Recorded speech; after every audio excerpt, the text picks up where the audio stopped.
is CBS 4 News This Morning.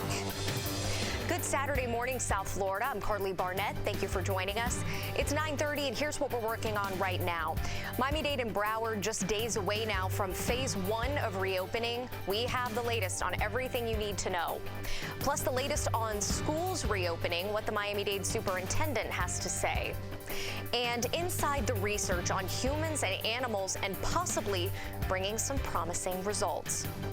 But first, let's send it over to meteorologist Jennifer Correa. Jennifer, we have a cloudy start this morning, but it won't be a washout for our Saturday. No, not at all compared to yesterday's washout. So a little bit drier. It's not going to feel dry. It's very humid. It flows out of the southwest. Thank you, Jen. This morning, this is the final weekend that many businesses will be closed in South Florida. Phase 1 of our reopening begins Monday. So that's when the restaurants, salons, retail stores in most places in Miami-Dade and Broward are going to get the green light to open. But you guessed it, that has plenty of restrictions. However, some cities are actually going to wait a few extra days, so there's a lot to sort through this morning. We'll start in Miami-Dade and Broward County. That is where restaurants are preparing for people to once again be able to sit and eat. A West Miami-Dade restaurant, for example, placed dividers on the tables.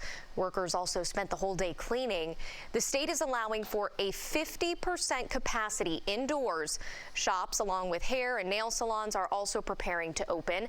But unlike the rest of Florida, Miami-Dade and Broward will not see public gyms opening just yet. Malls are also still closed. Miami-Dade Mayor Carlos Jimenez spoke during a virtual town hall yesterday. The problem with gyms is that there's multiple touch points of multiple people. Keep in mind, cities can have stricter rules, like not allowing dining in just yet. Beaches, bars, and hotels are all still closed in Miami-Dade and Broward. And Miami-Dade Mayor Carlos Jimenez is reminding residents that they do still have to wear masks in these businesses, wash your hands, and practice social distancing. So remember our motto, I keep you safe, you keep me safe. You don't follow the rules and our hospitalization numbers start to go up quickly, then we may have to resort to closing businesses and go back to remaining at home. That's something I certainly do not want to do. So take personal responsibility. Well, the mayor says if you do spot a business that is not following the rules, you can call 305-4POLICE, and they will follow up on any violations. Well, as this school year is wrapping up, there are still questions about what's going to happen after summer break. Miami-Dade School Superintendent Alberto Carvalho was asked whether he believes that schools here can reopen in the fall with federal, state, and local health safety orders in place. Here's what he had to say. We will be able to implement the vast majority of those protocols if we receive the appropriate support, particularly from the federal government. We had already implemented across our community a reopening of schooling plan. That does not necessarily mean a reopening of schools.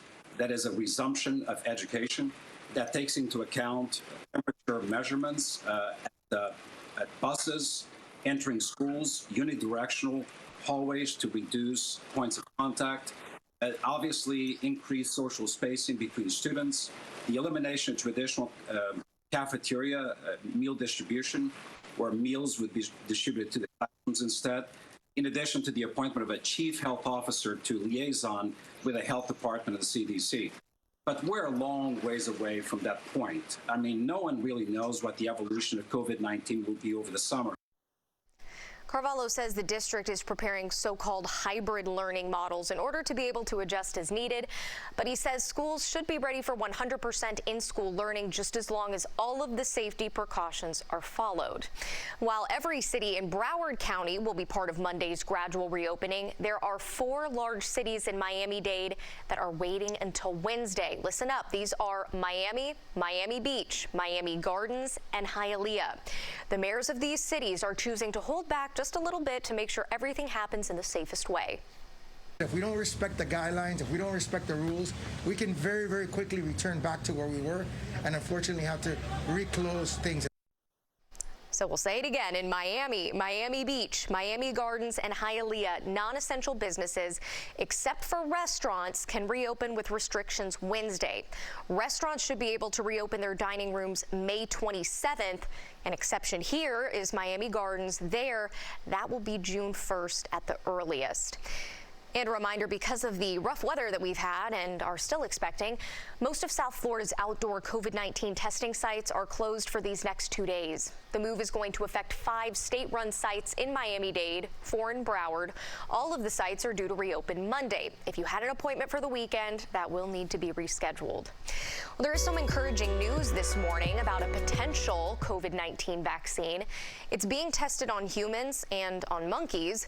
Dr. John LaPook, CBS News chief medical correspondent, takes us inside the research. NIH researchers in Montana tested the vaccine. New York. Still ahead on CBS 4 this Saturday morning. Night out on the town is not what it used to be. How the club industry is bringing the party home, complete with a cover charge, even a dress code. Welcome back. Time now 9:40. The largest fast food chain restaurant in the world is making plans to reopen its dining rooms. McDonald's is going to reopen restaurants for people to dine in. It's a bold step for America's oldest fast food icon. The McDonald's experience may never look the same again. So some of the changes include tables being sanitized after each use, bathrooms cleaned every 30 minutes, and no more self-serve fountain drinks. Well, Americans are yearning for their former social lives, and now the club scene is answering that call. Virtual clubs are popping up all over social media. Some even include famous DJs, a cover charge, and a bouncer. CBS 4's Naomi Ruckham shows us how the party pushes on. Brianna Coash usually enjoys spending weekend nights at one of New York's famous dance clubs. With CBS News, New York. Club quarantine, very clever. I like listening to the piano bar. I think that'd be pretty cool. Someone else who is staying safe at home this morning, meteorologist Jennifer Correa. She has an update on our Saturday forecast. Hey, Jen. Hey, Carly. Well, for this Saturday, the big concern has been the fog, but... Jennifer, thank you. Well, for those of us spending more time at home, some may be yearning for a change of scenery, whether you're just bored of the decor or maybe you're trying to figure out your work from home space. CBS 4's Lisa Petrillo has gathered some advice for any budget. Home is where the heart is, but these days it can be a bit tiresome. CBS 4 News.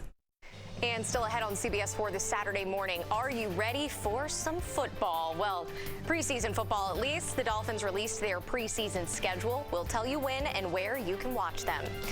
And social distancing will not stop these celebrations. The parade 103 years in the making up next.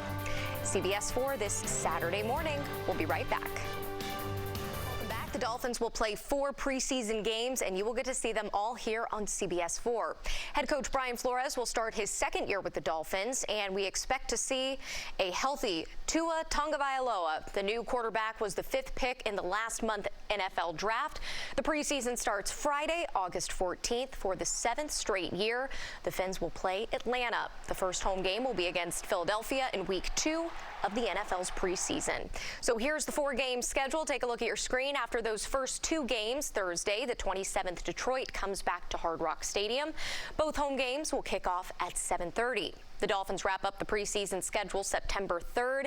They will travel to New Orleans. You can see the complete preseason and regular season schedules on our website, cbsmiami.com. Shula's 1972 Miami Dolphins. And the Miami Dolphins will allow fans on the grounds of Hard Rock Stadium to pay respects to Don Shula. Next Friday and Saturday, fans will be allowed there to view the Don Shula statue. The team will insist that fans follow social distancing guidelines and not leave anything at the statue. A formal public tribute is also planned, all gestures the Shula family appreciates. You know, everybody is mourning his loss, and the fact that he won't be there anymore means so much to us. And you know, he was our dad, obviously, and we, but we always knew that he was part of a bigger family than ours. And now Now to this week's Heroes Among Us. Every week in partnership with the Florida Panthers, we put the spotlight on a hero among us, men or women who have gone beyond the call of duty for our country. Maribel Rodriguez introduces us to U.S. Army Corporal David Hovis, a veteran of the Korean War. Corporal Hovis was drafted in 1952 and served until 1960. Social distancing didn't stop family, friends, and loved ones from celebrating a local woman's milestone. She turned 103 years old. With the help of first responders, she was honored with a very special parade. And CBS 4 photojournalist Dave Agudelo takes us inside the party in Pompano Beach. Happy 103 birthday, Mother Major Fulton. You are precious to the Lord and us. This is my 103 years. We call her God Mama Major. God bless you. Well, if that doesn't put a smile on your face this morning, I don't know what will. A very special happy birthday to her. Are we sure she's 103? I don't know. Looks pretty young. That does it for CBS 4 this Saturday morning. Thank you for joining us. Up next is Mission Unstoppable, and join us later for CBS 4.